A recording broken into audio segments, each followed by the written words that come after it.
Hey, what's up, guys? Today I'm going to give you a quick patch rundown. We're not going to go over all the comps in the meta because there's a lot, but as you can see here, there's a lot of comps to go over. So yeah, let's just get straight into it. So compared to last patch, where there's a lot of more forecasts, a lot of reroll is coming out this patch. They were already good. They're already good, but now they're even better. So firstly, I have TF. So the idea with these two cost rerolls, right, is you want to tempo with on stage 3 and you want to win your stage 3 and bully them because you're gonna fall off stage 5. You can't just like sack your board till stage 5 with these comps. I see like a lot of very little players making that mistake. So what you want to do is on 3-2 you roll for this board on 6, right? This is your level 6 board, and then you slow roll on 6 till you hit like some 3 stars, and make sure you like removers are really good in this comp because you want to keep moving your tank items between the Braum and the Darius, um, or even Skarner. Like let's say you hit Braum 2, right? And then you hit Darius 3, then you want to remove the Braum and then put the tank items on Darius 3, and then you hit Braum 3, then you want to remove the Darius, put the tank items on Braum 3. And yeah, that's pretty much it. You want to build tank items on these two, double Rage Blade on Gunblade on Fate. Sometimes you don't get that. Zonius is really good if you can get it. It's a really good artifact on TF. And yeah, this is kind of the board. There are variations. I'm not sure how good they'll be this patch, but there's a variant where you drop Kog'Maw and Skarner for Ross because you get the Divinicore, and basically he's like better CC into Rengar. That's why he's really good. So you drop the Skarner, you drop the Cog, and you run like Sari. And like this variant was doing really well, especially because Ross like follows the Rengar around and CCs him. Sometimes you get like 3 stuns on the Rengar, but Rengar's not as popular this patch, so yeah, due to his nerfs. So maybe you don't need to do that. Also, if your frontline is like really good, sometimes you don't have to kingpin the tank as the second syndicate. Sometimes you can kingpin your MF.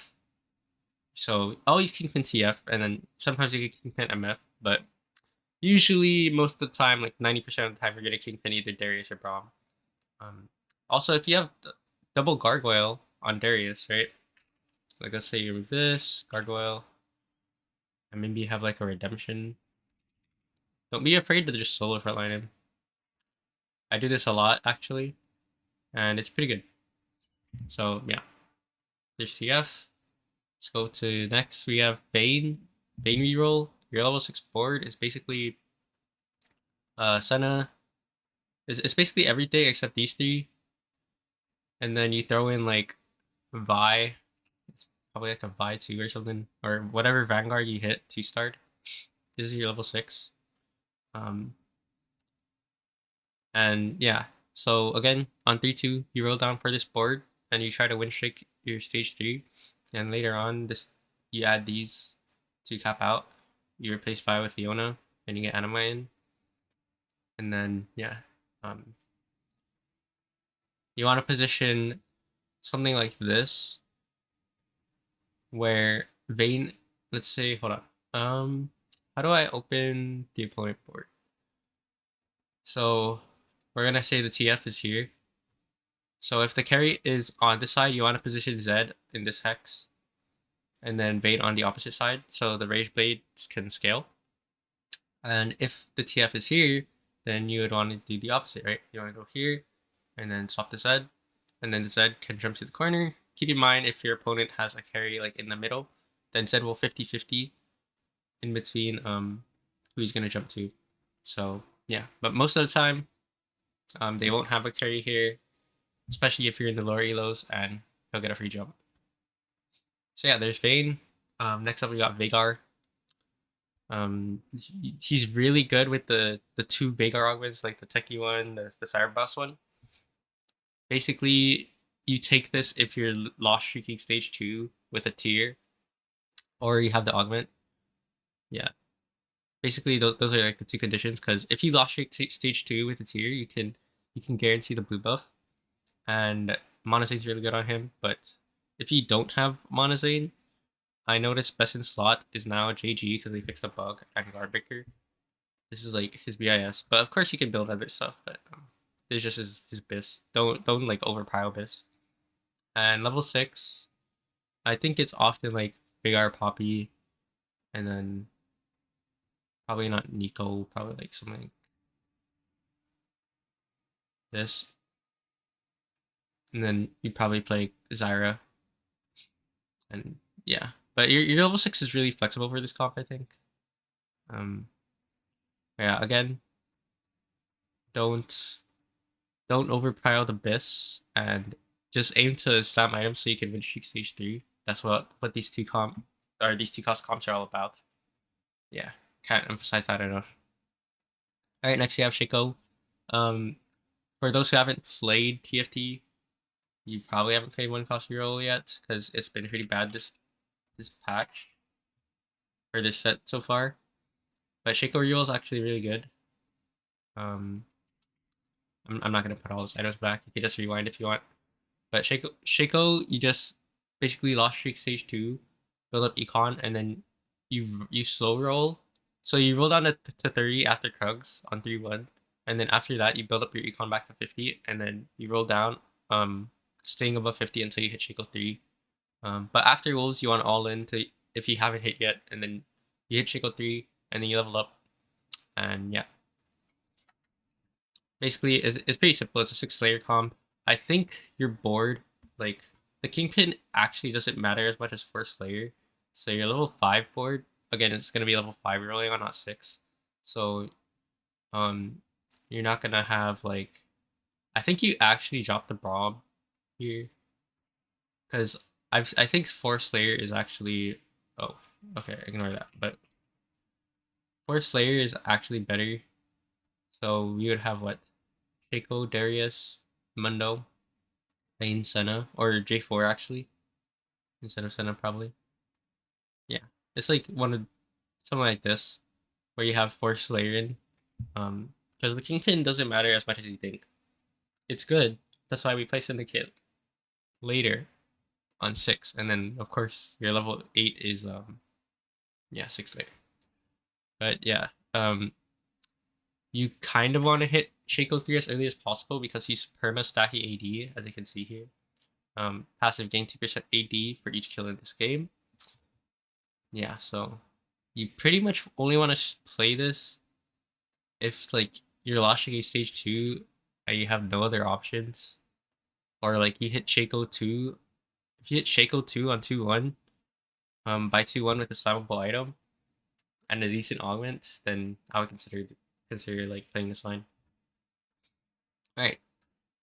Uh, next we have the 2 Rengar variants. I actually think this variant is better, so put it first. But yeah, you want to dual carry Jinx. Oh, and this variant dual carry Varus, but I think the Jinx variant's better. And you can trio carry Brand with your APMs as well. Um, yeah, Rengar is not that good as of a solo carry anymore.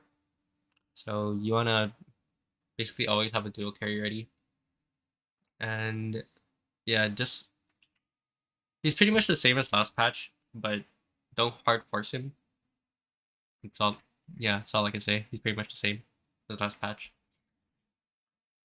Alright, Shoot Demon Brand. This is actually like not really a cap out board. This is like level level 8, except you have a Samara here, um, which is part of level 9. But usually, I'll show you what it looks like. Usually, you have a Jinx instead of the Samira, um, and then you don't have Kobuko, right? And then level 9, it's actually better if you drop this Mundo, but this is your level 8 board. This is like pretty strong. So you're gonna drop Jinx, you're gonna drop Mundo, you're gonna drop Rengar, and you're gonna play Kobuko, for Cyber Boss and Bruiser. You're gonna get the Mord for the Bruiser and Techie, and then you're gonna play Viego. And this board's a lot better, right? Like you just cap out higher, and of course you have the Samira for the Jinx. It's 5 Shoot Demon for Techie. Yeah, you cap out a lot higher. You transfer the 80 items onto Samira. You give Viego like whatever, like Omnivamp, usually like ET Hodge. Like BT, you could give him Hodge, you give him JG, and he'll just be annoying. He's a really good unit. Um, I'm pretty sure the Nico is stronger usually than the Kobuko after the nerfs, but if you think it's stronger, you can transfer the items over to Kobuko. And yeah, you just stack your 5 costs with items, and it actually caps out pretty high. So yeah, keep this in mind. This is pretty much your default AP line. Like, there's not much fast 8 AP right now because the 4 cost AP carries are Vex, which is played in Rengar, but you don't really fast 8 Vex. Ziggs, which is part of this comp. I guess you could transfer to Strategist if like brands like Omega contested. So it's Brand, Ziggs, Vex, and Annie. And Annie, we'll talk about her later. Um, but I don't think you want to default towards her. So if you have AP start, try defaulting towards Brand. Okay, next we have one of the better AD comps is Zeri. This shouldn't be on here actually. It should be Hollow Bow. Hollow Bow is now Zeri's best item. So I would highly prior this comp if you have Hollow Bow. If you look at stats real quick, let's see Zeri. Can go like Diamond. And then when we look at the Hollow Bow builds, you'll notice that it kind of sucks with some things, but it's really good like in general. Like you don't want to play with Flux, as you can see, but Rage Play IE. I guess we should change this. So Pulse Stabilizer. Oh yeah, this is like her best, I guess. 3.30. Yeah. But yeah, if you have Hollow Bow, I highly recommend this variant of Zeri. You can still play Nitro Zeri. I haven't put it on here because like it's a little weaker. Tempo Nitro is a little weaker this patch, but if you have a Nitro start, you're win streaking, you can consider playing this Zeri as well. Hold on. There's actually before I talk about Cypher, I want to talk about this board. I actually really like this board a lot. Again, like you can replace it with a Hollow Bow, like IE Hollow Bow or whatever. But I don't think a lot of people are playing this board. And I found this board last patch actually, but a little more people are playing it now, but still not much. But basically, like if my 7th Exotech is like Cyber Coil or something, and I really don't want it, then I will just play this variant with 5 Exotech, especially if you have a lot of items and you can dual carry the MF. And of course, if you have a lot of items, you can even trio carry Aurora, right? And just like throw Archangel on her. Right? But level 8, you're not gonna have the Aurora. Um, she's not even like necessary for this comp. This comp, as you can see, it runs a lot of cheap units, so it's not really the best cap out board, but it's really stable on level 8. So on stage 4, if you're rolling, your 7th Exotech is garbage. Like maybe roll for this board, especially if you're hitting a lot of MFs. And then yeah, you'll be really stable on stage 4. Stage 5, you'll start to fall off a little, but yeah, if you're trying to cap out, like you're win streaking 100 HP, I wouldn't recommend this board. But if you just need something to stabilize you on stage 4, it's pretty good, and you'll probably be stable even early stage 5. Um, yeah, just go for this. You can put your MF items on Jin and your Zeri items on TF because he holds like the Rage Blade. Um, yeah, and then like later on just transfer it. But yeah, it works really well. We have pretty much all the synergies needed for both carries, and then later on at 9 you add Aurora, probably throwing in a Zac. That's pretty much it. Okay, now let's talk about Cypher is S tier comp. If you have Gallia or Draven opener, I highly recommend like fishing for Cypher and then playing towards this line. You can either reroll Draven. Okay, these aren't like actual realistic items. This is a cash out, but you basically put like IE Shojin plus X, like the regular ones. Ignore the fact that they're radiant. And then sorry, we already know Halpo. I'm not gonna fish for it in here. Um, But yeah, usually you duo carry Zed and Draven, but you can also duo carry Zed and Sari. Basically, you cash out. You lost streak and cash out around the 3-7, 3-7 or 4-3. Those are like your main cash out rounds. If your 3-7 one is good, I highly just recommend taking it and not greeding. But if you're healthy, the cash out's kind of bad, then you can greed till 4-3 and then take that one. Especially if you have a health augment or like last stand or something, then yeah, you can greed to 4-3 and take the cash out. Um, Here we'll look at this real quick. So usually you want to cash out around 290. This is like one of the better ones because there's a lot of good things here. The Master upgrade, Artifact, Radiant is good. This one's kind of bad. Um, the forecast might be garbage. But if you have to take it, you gotta take it. These three are way better.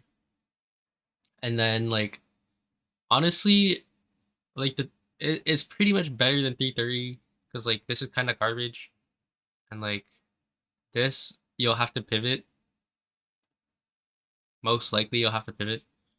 Um, One time I got this cash out at 370, but and I did really well with it, but it's harder to play because you can't just play this board.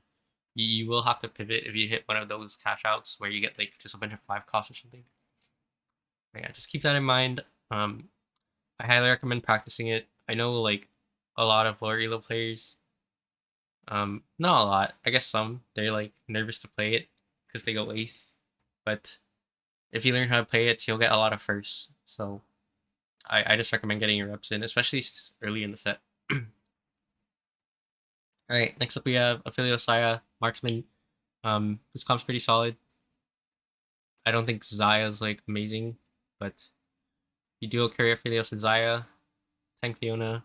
It's pretty straightforward. It's like pretty much like Blaster Brawler or like they always have something like this set where you just have the 4 backline trait and then you have like the 4 frontline trait. Um, yeah, and you just dual carry these two, tank Leona. It's pretty easy to transition into. You just throw your tank items on a Vanguard, and you throw your items on like some AD. Like you can throw IE on Jinx, and like you'll be fine. Um, Not much to say about this comp. Mm, yeah, you play it if you get an AD opener, and you don't really see a lot of other options, and you can't like play reroll. If you have Rage Blade, I recommend just playing reroll. As we've seen, like we have Vayne, you have TF, so yeah. And then yeah, if you made it this far, um, I guess MF Dynamo is pretty solid, and we have a new comp, Golden Ox Aphelios. I don't really understand this comp yet, but it's doing quite well in the stats. By quite well, I mean it has a really high win rate. So I think you only play this from Omega high roll openers. Basically, you kind of have to hit Viego. It's a big Viego check. You actually want to itemize Annie instead of Aphelios for this because there's not enough frontline in this comp for Aphelios to scale, like the 4 Vanguard variant. So you want to itemize Annie, and eventually, like you'll probably like drop these actually, and then you'll play towards like the 5 cost like Samira. It gives you your Annie AMP. Oh, Samira, like you have the Viego here. Um, Obuko gives you Bruiser, and then you can play like Garen or Zac or something. And yeah, this is pretty much the new comp this patch. Golden Ox. It has a really high win rate, but it's pretty bad. But I think if you have a spot for it, if you're win streaking, you can print out infinite items and itemize all these 5 costs. Then yeah, go for it. Like it reminds me of Conquer from set 13. Yeah, it's not like Conquer where the AVP is not very good on it, but the win rate is insane because when people play it from the right spots, they just go first. Um, Sorry, I kind of brushed over Dynamo MF, but this is like another MF variant, kind of similar to the Zeri variant, I guess. Not really. In the Zeri variant, actually, you can kind of run Shojin because you're not really running Dynamo. But this variant really does not want Shojin. You just want triple damage and then dual carry Aurora. This comp, honestly, is kind of an Aurora check. Before Aurora, you run Shin, of course, where you hit her. And then AP items on Elise, and then later you transfer over to Aurora. And yeah. Mm, honestly, it's like an okay default AD line. I prefer defaulting to, if I have to fast 8, either the Zeri board I showed you earlier, this one, or the Philios Marksman. But I know there's a lot of people who prefer MF, and yeah, she can be quite good, but I noticed that if I don't hit Aurora, then it doesn't go like too well for me, right? So, um, yeah, still a quite good comp. I recommend having it in your repertoire, especially if like the other AD lines are contested, or you just hit an early MF, then you can consider playing into the Dynamo variants.